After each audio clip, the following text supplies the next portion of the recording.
I'm so excited today to have Jess Pettitt, and she is one of the most amazing speakers that is so connected. And she wanted to say that, and she's also a cheese lover and an author. Welcome, Jess. Oh, thank you very much. The cheese loving gets me through writing the books, so it's relevant. I I really wanted to bring you on because you are one of those people on stage that can handle such difficult conversations, topic with such ease and so much humor. So there's so much that you have to add to this conversation. So welcome to Jess. Jess, tell me about, what does the power of the only mean to you? It is an incredibly powerful topic because I think a lot of times we feel a certain pressure when we don't see other people like us, that it immediately translates into maybe I'm not welcome here, which is interesting because you are here. And if you are here, you have received an invitation to be in that space. And so, not to kind of blame the only, but I think that there's a real power in recognizing when you are the only, you are potentially the one who has received the invitation to be in that space. And Yeah. so you're representing yourself, but you're also representing larger communities. I know that there have been times in both of our lives where we have been the only, and sometimes it's representing a community that they think you're a member of that you may not even be a member of. So that responsibility is really important to really be authentic with how you are using that invitation. And I love that you see that as a power and as a strong suit. And the reason I'm doing this podcast is for some people, they don't feel that way. They don't feel whether they're um, the power of it in the first place or they're burnt out by it. Right? Mhm. Because it is a responsibility. And I feel like not just responsibility, I feel like it's an opportunity. And I can actually call it a privilege, even though I know that word is charged. But for a lot of people, they feel like it's a burden. Why do you think that is? And how can people overcome that? I actually did a podcast pre-COVID that was called Other Duties Assigned. Mm. And what I think answers this question is that other duties assigned that I volunteer for, I might be very motivated by. This is not a ghost. This is a dog being indecisive as to where to go. Um, I might volunteer to do things because I really like to do them. And then I might be providing my own opportunity to have joy at work or inside of a volunteer opportunity or something. So I might be doing something that counters burnout by providing joy to myself. Yes. There may be times where I'm volunteering to do other duties assigned because I feel peer pressure or I feel like I have to. I'm voluntolding myself. Yes. Um, and then there are times I am voluntold to do other duties assigned that are outside of my True. job description. So I think between those three, two of them will lead to burnout, and one of them is the solution. But the truth is, they look very similar, and it's up to me to determine which one is which. And if this activity brings me joy, then I can volunteer to do it, and it can actually prevent, or at least, like I like to say, is rehydrate my crouton burnt Mm. out self back to like life, right? Being able to do those things that bring me joy are other duties assigned that could save me, but voluntolding myself and being voluntold can burn out. I love that distinction. I think it's important for people, and it's a journey to get to that point where you can honor what works, what makes me feel good, what's my sense of responsibility, what's, is actually going to fuel me. So I think that takes, but I love that what we call discernment, right? Is Mhm. like, how is this making me feel? And I think some people have to go through their own lessons. So thank you so much for that insight. You talked about being the only one, in many rooms. How do you feel, did you always feel this power? Because you are very powerful. You have a very even perspective and you use that as a strong suit. But how did you get to that point? It's embarrassing to me how often I get asked this question to then respond that I have imposter syndrome, I am insecure, I have lots of self-doubt. Um, and I've done enough self-work to know when I'm in those spaces, right? Like I am feeling insecure right now about this. Okay, what's happening that's tripping me back into patterns of insecurity, right? Is that, oh, well, I don't feel like I'm welcome in this space. Okay, great. So you're in the space where you don't feel welcomed. Like, who brought you here? Or did you like carry a watermelon? Or did you break in? How did you get to this space? Right? Like, as I've been in therapy long enough that I have the tools to Yeah. catch myself in the pattern and then interrupt the pattern if I choose to. I mean, Yeah. there are times where like 90s rom-coms and crying is exactly what I need. But I now know that that's a solution and that the tools aren't the solutions. The tools are noticing when you need to pull from the solutions. And I think that's powerful. I don't believe that I am the most confident human being in the world, but I am perceived as a very powerful person who is confident. But those tools are propping that, and Ben and Jerry's pints of ice cream is propping. I love it. But I think that's what makes you powerful is that I think as we become more powerful, we realize that we aren't always powerful, and that's okay. Mhm. That's the power, right? That's the power of knowing that these are human emotions where I think when you're younger and you're trying to be, you're like, why don't I feel this way? Or I don't feel confident, or this isn't working. And so it's like this internal battle with yourself. Whereas as you get older, you're right. Sometimes it doesn't go away. It may not go away, those feelings that you have, but now you have more tools to understand what you're going through and have knowledge of yourself and then bring up whatever tools, and there's always more learning, but that is your power. Thank you for sharing that. Yeah, I mean, I think there's something, if you don't mind me adding, Yeah. I think when I got, I'm going to use the word comfortable, but it's at least a lowercase c. But when I got comfortable realizing that there are people in the world different than me, and some of them I like, some of them I don't like, but they're valuable. Like they contribute something, even though they're very different than me. Some people have not gotten there, so go ahead and get a pen, write that down, rewind. There are people different than you. When you get comfortable with that reality, it opens up the opportunity of learning from something that is different than you, right? And so, Yeah. I'm almost 50 now, and there have been different opportunities where I have been in charge, sometimes by default, sometimes like I was the president of something. Sometimes my personality took over. I am a triple Virgo who likes spreadsheets. I'm the mom of my friend group, right? So like if there are details to be organized, I'm gonna do those. Oh, you need to come to my office. Yeah. I'm also a control freak, so getting that position makes me happy and I know all the information in advance because I had to plan it. But when I began to notice different ways leaders lead, there's a similar correlation between like I have a big, loud personality, Mhm. obviously. I'm loud and talk in my sleep. But when I was in an organization where the first leader really led from behind Mm. and was very quiet, very understated, and incredibly effective.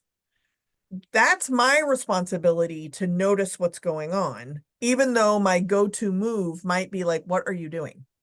Why are you not like loud and in front? Yeah. But everyone else in that room got a chance to be loud and in front at this person's direction, which is leadership. And Yes. I didn't know that because I'd never seen it before. So then the next opportunity, maybe I want to practice that. Something's very much not like me. Can I even do that?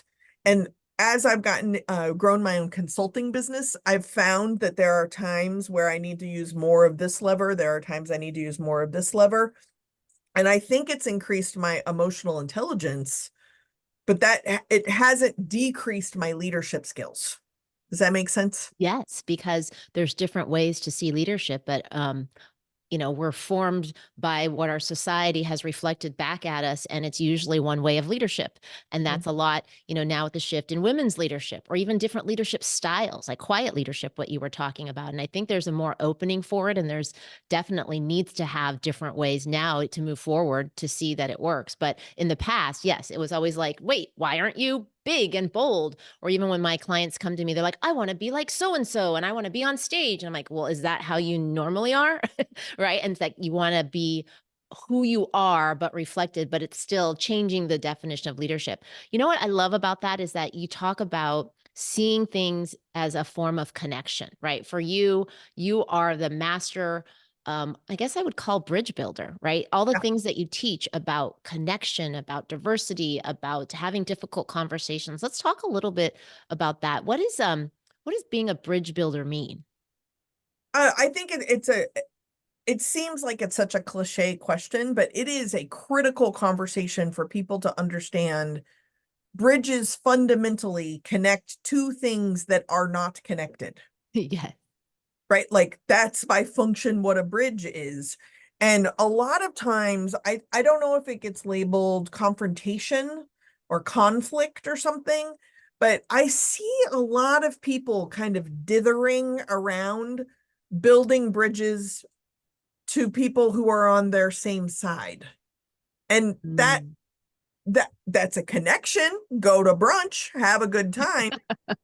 A bridge is to actually reach across something to something that is not currently connected to you.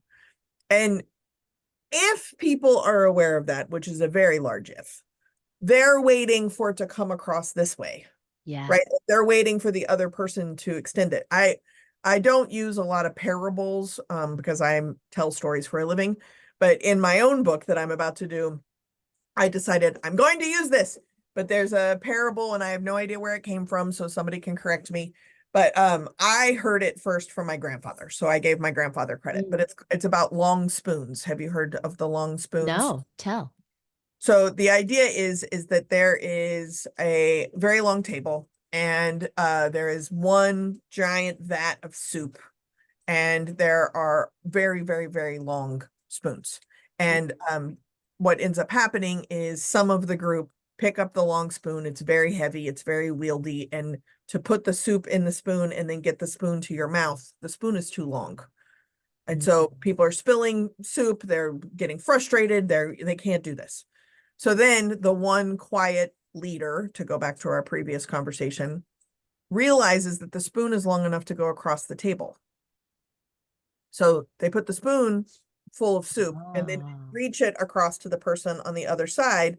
So then the other side can do it to you, right? And that we can feed other people in a much more successful way while also being nourished because we're leading the way. We're role modeling what this can be yeah. instead of just focusing on ourselves, which can ultimately be frustrating and in this case lead to starvation.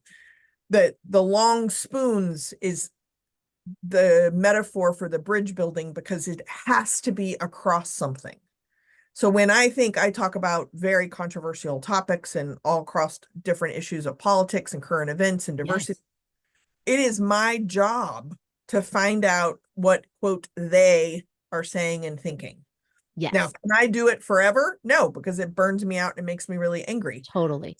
I would rather have an informed opinion about what my opposition thinks or says than Yes. me think I know what the opposition thinker says, but I don't actually know this. And it has helped find a lot of commonality across people who are wildly different than me. But what we are prioritizing or how we're defining something might actually be kind of a nuance. And that nuance is critical to who that person is. And that is intriguing. That's where curiosity comes from. The That's last thing I'll say on this is that I start some of my webinars with two questions because no matter what, these two questions need to be answered for yourself. And mhm, most people haven't thought about them. And that is, what do you feel responsible for? Like, how big of a circle do you feel responsible mhm. for? I'm hoping it's at least yourself. Yes. Maybe it's your nuclear family. Maybe it's your neighborhood. Maybe it's your town. Maybe it's people who all like the same sports team. Maybe it's 7 generations out. Mhm. But if we're going to have a conversation and we have very different definitions of what we are responsible for, then it's not going to go well if we don't know or acknowledge that we have very different definitions of responsibilities. That's the bridge. That's the first bridge is, what do you feel responsible for? If you Yeah. only feel Where responsible are for they your, coming from? What is the starting point? right, Where are they thinking? Yes. right. And I am a wackadoodle because I feel responsible for people I will never meet. Yes. Well, if I'm having a conversation with someone who feels responsible only for themselves, that is a different playing field. Okay. Well, then I can go to, what do I feel responsible for with myself? Now we can have a conversation. And the other person may be like, what would it even be like to be responsible for something bigger than yourself when you are actually a hot mess. It's really hard to be responsible for yourself, Mm. right? But now we're actually talking about ourselves instead of the ideas of ourselves, and that's the bridge builder.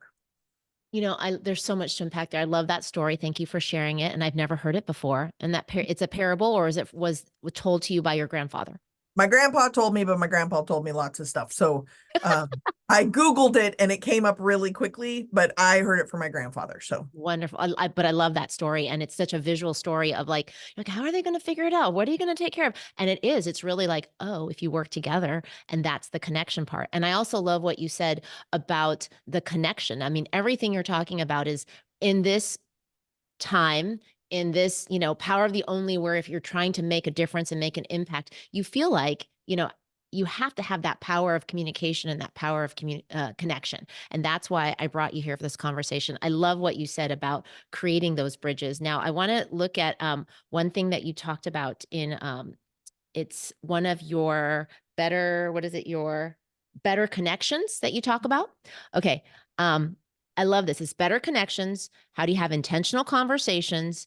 And one of them is listening to others as if they are wise. mhm.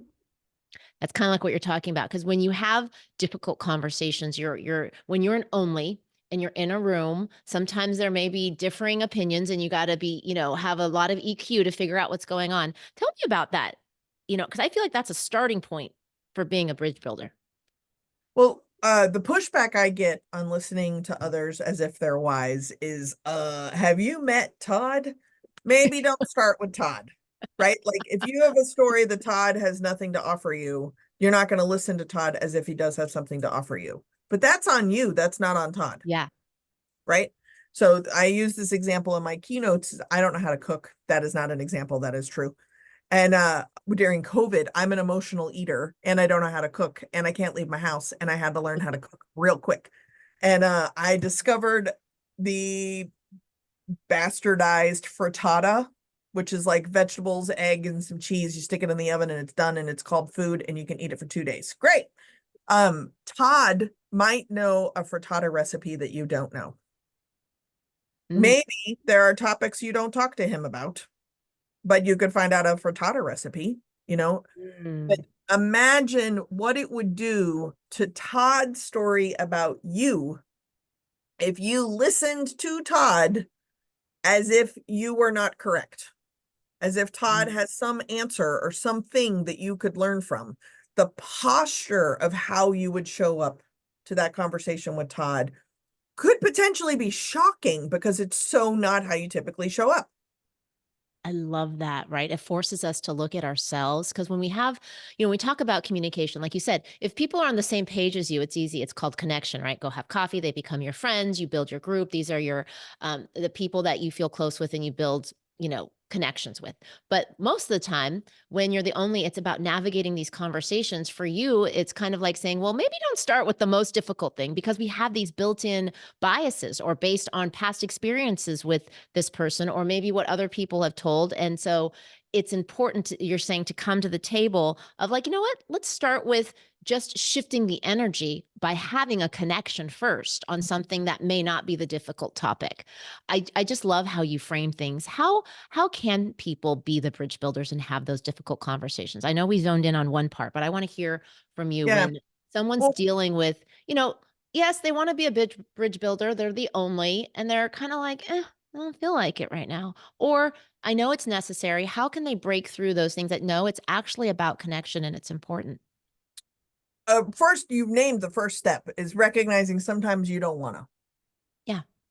Can you just be responsible for when you're choosing not to do it? Right? Instead of just subconsciously never doing it, like, you know what? I'm sitting today out. I don't want to. A really good friend of mine is a registered nurse. And when she's on vacation, possibly has had too many umbrella beverages. If there is a medical situation, usually what happens is someone's like, and she's like, I'm a vet tech today. Right? She's not a vet tech, she's a registered nurse, but she's on vacation and she shouldn't Yeah. be doing medical stuff. She is consciously deciding she is not doing it. Now, if the person is dying or something, she might take her fake vet tech hat off and become a registered nurse again. But we get to choose when to do that. I don't tell the story very often anymore, but I think you're gonna like it. I think it's appropriate. Yeah. There's a man who's no longer living. His name is Fred Phelps, and he was a minister in Kansas who got kicked out of the church. Very, very homophobic, and is actually would protest like gay funerals. Protested Matthew Shepard's with, and was Mm, counter protest, which led to Angels in America. Fred Phelps. So in my early activism days, which focused primarily on LGBT rights before it was legalized, I don't know when this is going to air. Let's hope it's still legal. Um, Fred Phelps protested one of my events. mm, And I was leading students, right? So not only do I need to build a bridge, but I need to build a bridge and I'm role modeling how to do it because I yes. had students. So I had a conversation with my students and I said, what is the most important thing that we could do with this particular opportunity when we know Fred Phelps is coming to counter protest the opening of an LGBT high school in the middle of Manhattan? And they said the best thing that we could do is give them a positive experience with LGBT people because maybe they've never had one. So what could we do that would be positive? And then they can't say they've never had a positive experience with an LGBT person. Mhm. So great. Mama Bear kicks in. So I show up with donuts and I get donuts to all the protesters who are protesting the LGBT high school opening. The joke here is that Fred Phelps got a rainbow sprinkles donut. So I gave them donuts. Then my students came because they realized the protesters never took bathroom breaks. And if you've ever been to Manhattan, it's hard to go find a public bathroom. They didn't have water. So my students created a schedule to allow the Oh protesters to go my to the gosh. bathroom and have water.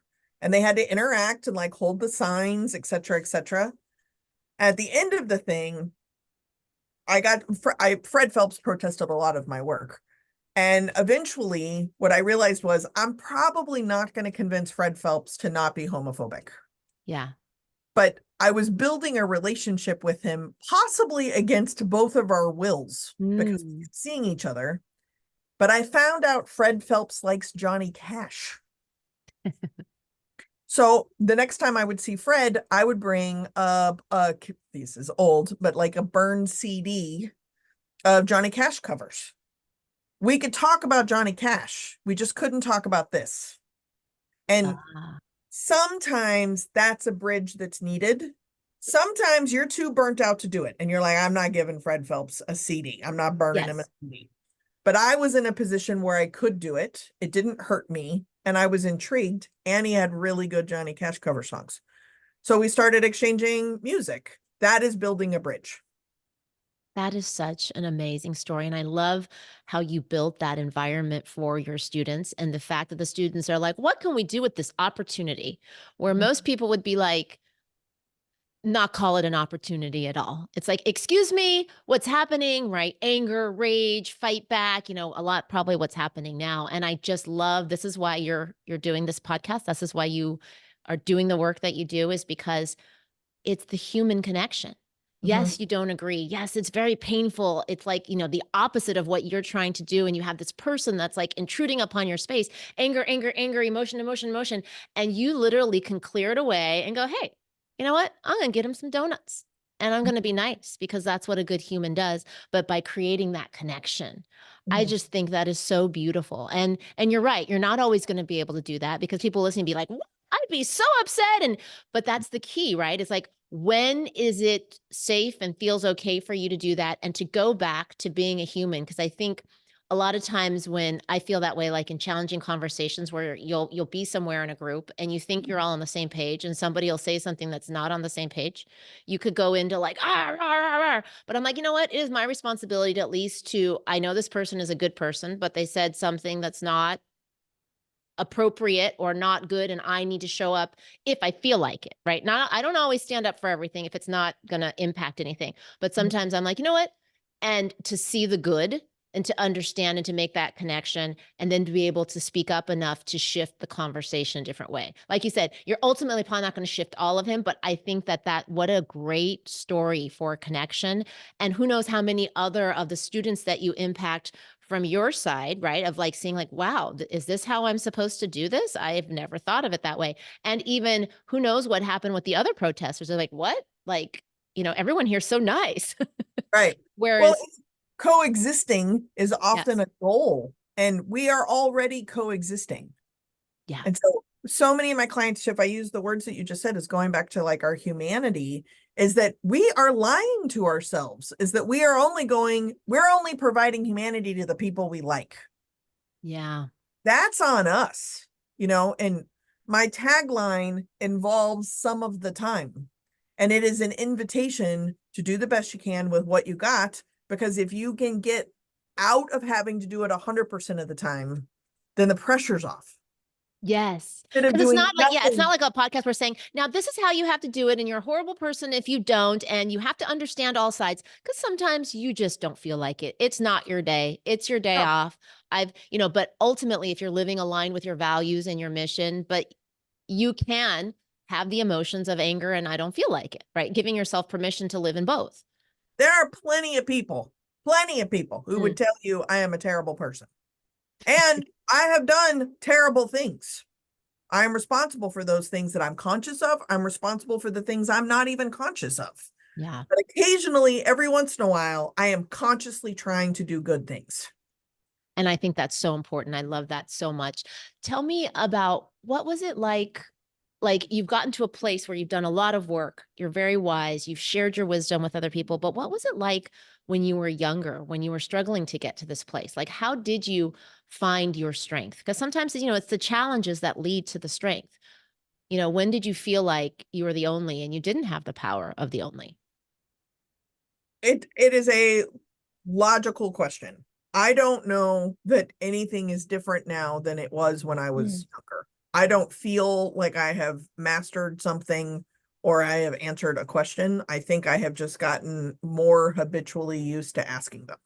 mm, Uh, I don't, using your term of being the only, I don't recall not feeling like the only at some point in time across my entire life. mm, And I often put myself into situations, accept invitations, take advantage of opportunities where I would be the only.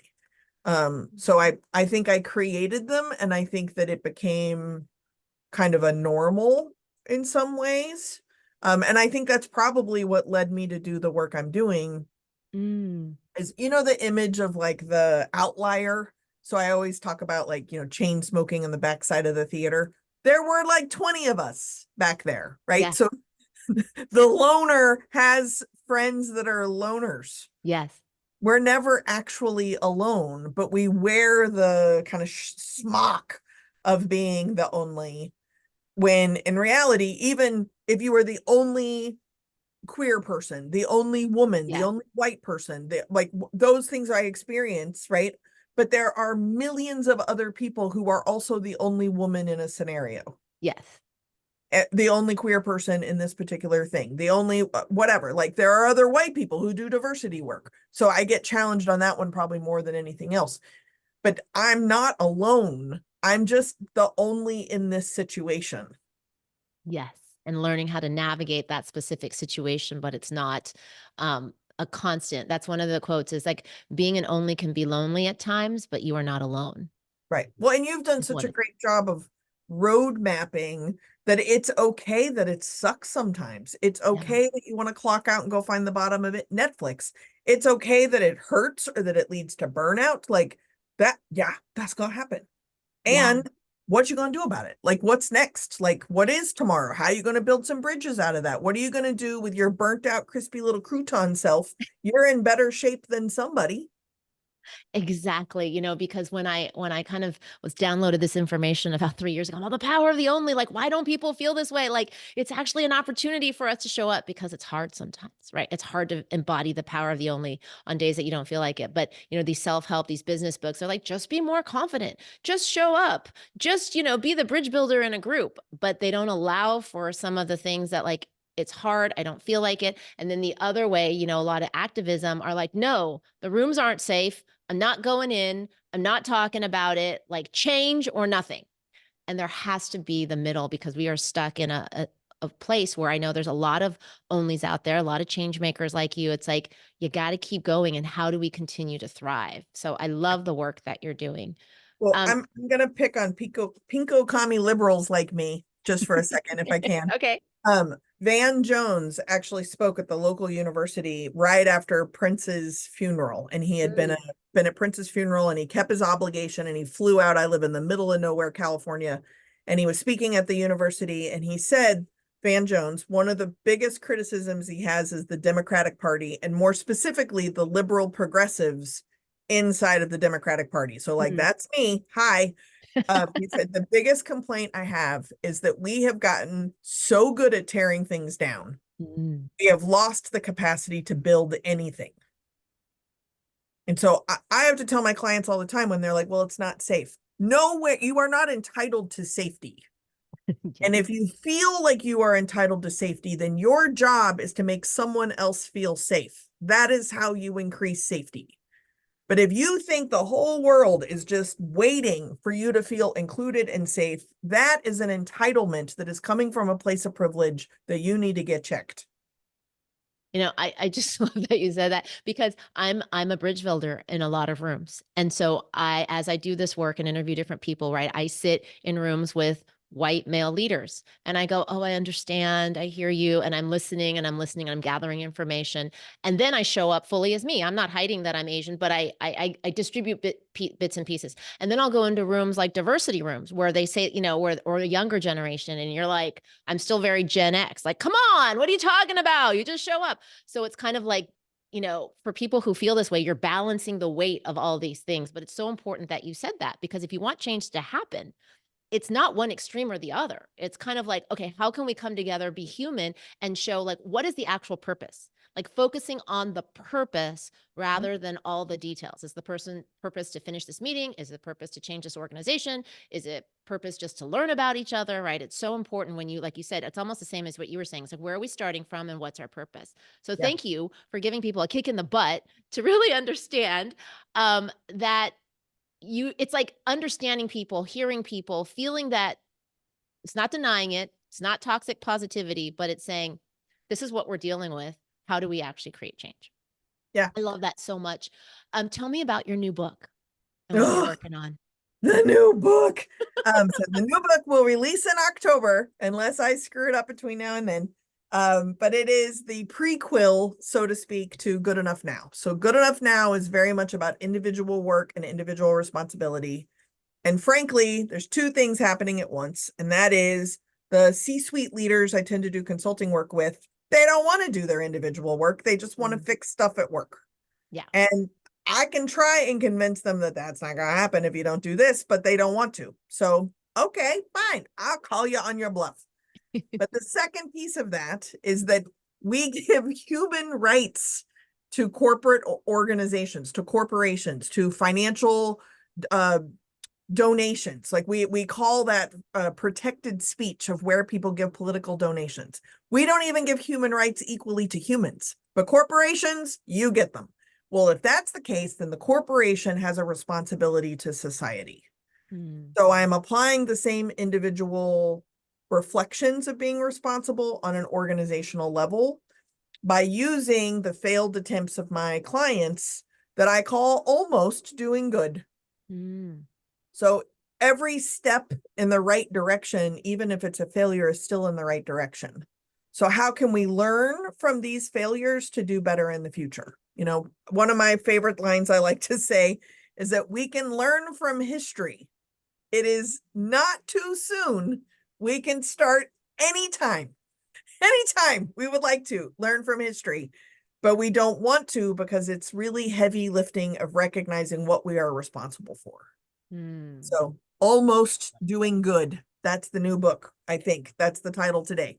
I love it. And it's for corporations to really like gathering all the case studies, what's working, what's not working, so they can take a really clear look at themselves of how can we move forward with diversity efforts and just being a more equitable company, right? That a Yeah. stronger company. Yeah. stronger corporations, and that starts with stronger individuals. Right. Shh. Don't tell them that part though. That's a secret. Oh, yeah. I love that so much. So, if you could say, what are, 3 skills or 3 attributes that how you can step into your power of the only? How 3 tips for stepping into your power of the only? Number one, no one is going to invite you to do it. So if you are waiting for the golden invitation to come, tell you what the dress code is, what time to show up, and what kind of food's going to be served, that's not going to happen. So you just do it. When number two, when you do it, there will be times where you're like, not today. And that's okay. It takes a lot of faith and a lot of trust to recognize that somebody else is going to be on the clock when you need to get off the clock. And that trust and faith, I think, is important. And then the third thing I would say is kind of the Buddhist principle of, if you are unhappy, the best thing to do is to make someone else happy. If you are feeling disconnected, the best thing to do is to connect with someone else or help them feel connected. Even in business, I talk to new speakers or new consultants all the time. And one of the most powerful things I say is, the questions you are asking right now never go away. Yeah. So even though I've been doing this for 23 years, you are reminding me that I need to be asking these questions, right? And so get on it. The best way to do that is to help somebody else get on it. Those are the 3. I love that so much. Thank you so much, Jess, for all your insight and your wisdom. What are you excited about next? Anything you Your wanna leave us book. with? I'm excited about your book, getting it in my little hollow hands. I can't even wait, Angela. I know, either can I. As for those of you listening, she is in the final edits. I am in the middle of writing and through the editing process, and there's just, everything in your brain like swirling, swirling, swirling all on the paper. And I hope that we both deliver something that, it's meaningful to be able to give it. It's almost like your brain gift to the world. And I know that your book and your work has major ripple effects, and we have to just trust that we're doing the work as much as we can to get it out there. And so you totally embody the power of the only. Thank you so much for being on and for sharing all your wisdom and for seeing me and for seeing others. It is such an important job that you do. Oh, well, thank you. And you, Angela, and your listeners, I wish you the longest, heaviest spoons. Yes. Thank you so much. Thanks, Jess.